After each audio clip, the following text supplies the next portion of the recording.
दोस्तों Jayaprakash power ventures limited की बात करें तो स्टॉक बहुत दिन के बाद फुल फॉर्म में आ चुका है।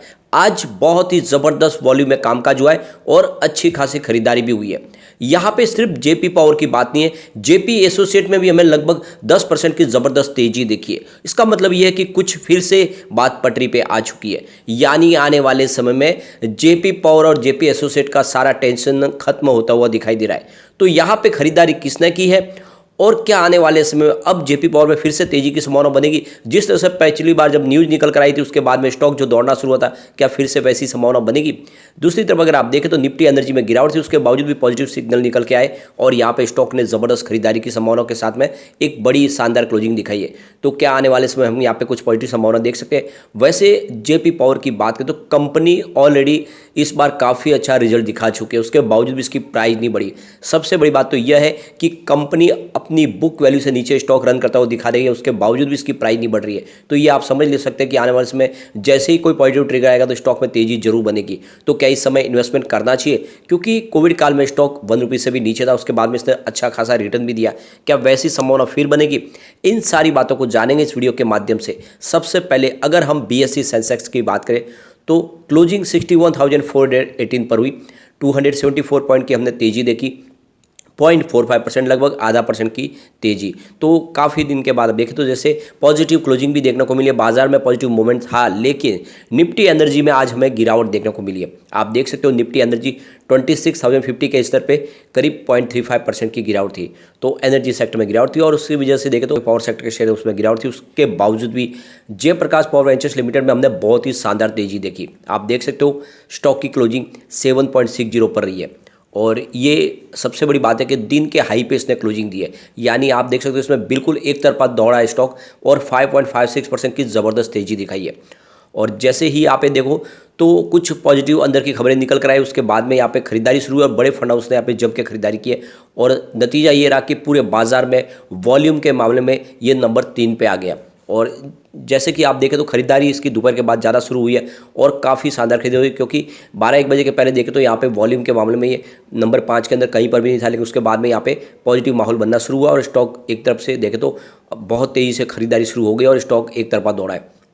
ये वॉल्यूम के आंकड़ों में आपको ये अच्छे से समझ में आएगा। आप देख सकते हो पिछले 1 महीने पहले इसका 5 करोड़ का वॉल्यूम था, 2 करोड़ की डिलीवरी उठाई गई थी। 1 वीक पहले भी 5 करोड़ का वॉल्यूम होता और 1 करोड़ की डिलीवरी उठाई गई थी।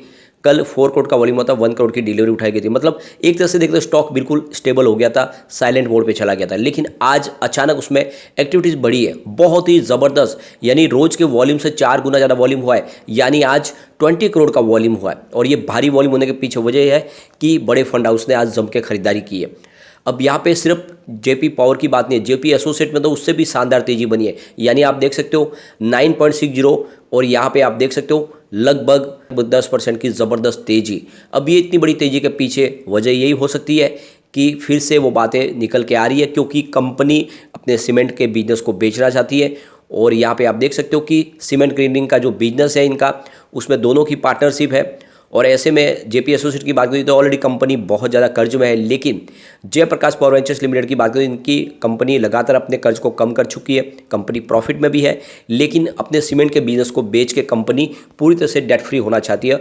और यहाँ पे पिछले दिनों जब गौतम अदानी की तरफ से कहा गया कि हमारे से बीच में ऐसी कोई बातचीत नहीं चल रही है, तो फिर थोड़ा सा मामला ठंडा पड़ गया था, लेकिन आज अचानक फिर से तो जिस तरह से दोनों कंपनियों में आज जबरदस्त तेजी बनी, उससे एक बात तो समझ में आ रही है कि फिर से बात निकल के आ रही है कि जल्दी ही इनके सीमेंट के बिजनेस को कोई खरीद सकता है, भले अदानी ग्रुप हो या फिर कोई और, लेकिन यहाँ पे पॉजिटिव संभावना बनी है और इसीलिए आज काफ़ी अच्छी खरीदारी हुई है। इसके रिटर्न को अगर हम देखें तो 5 साल के हिसाब से स्टॉक में 4% का हमें रिटर्न देखने को मिल रहा है, 3 ईयर के हिसाब से 690% का पॉजिटिव रिटर्न है और 1 ईयर के हिसाब से 79% का पॉजिटिव रिटर्न है। 3 मंथ के हिसाब से 1.31% की गिरावट है और 1 मंथ के हिसाब से 3% की गिरावट है, लेकिन वन डे के हिसाब से लगभग 5% वापस तेजी है। तो कुल मिला के फिलहाल जो गिरावट है मात्र 3% की रह गई है, बाकी काफ़ी शानदार प्रदर्शन कर चुका है स्टॉक। आप ये देख सकते हो कोविड काल में 70 पैसे के आसपास स्टॉक था, आप देख सकते हो 3 अप्रैल 2020 को, उसके बाद जो दौड़ना शुरू हुआ तो 11 तक चला गया।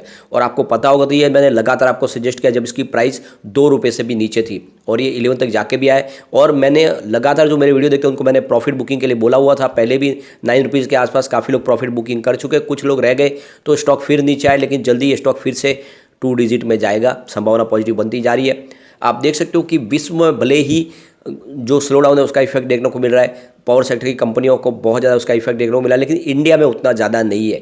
हम देख सकते हैं कि लगातार हमारा इलेक्ट्रिसिटी कंजम्पशन बढ़ रहा है क्योंकि कारोबारी गतिविधि हमारी पूरी तरह से चल रही है, और जितनी ज़्यादा विश्व में स्लो डाउन की प्रॉब्लम हो रही है उसका फायदा इंडिया को मिल रहा है। विश्व की नज़रें अब इंडिया की तरफ है, यहाँ पे कारोबार बढ़ेगा, बहुत सारा निवेश भी आएगा। ऐसे में आने वाला समय में एक नई शुरुआत इंडिया की हो सकती है।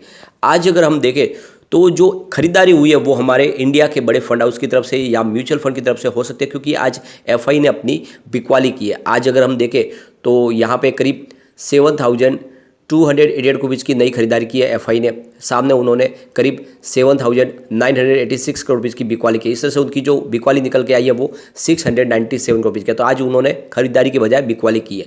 लेकिन हमारे बड़े फंड हाउस की बात करें तो आज उन्होंने 5,334 रुपीज़ की नई इन्वेस्टमेंट की है और सामने 4,698 रुपीज़ की बिकवाली की। इस तरह से उनकी जो खरीदारी निकल के आ रही है वो 636 करोड़ रुपीज़ की है। तो हमारे घरेलू निवेशकों ने आज निवेश किया है बाजार में।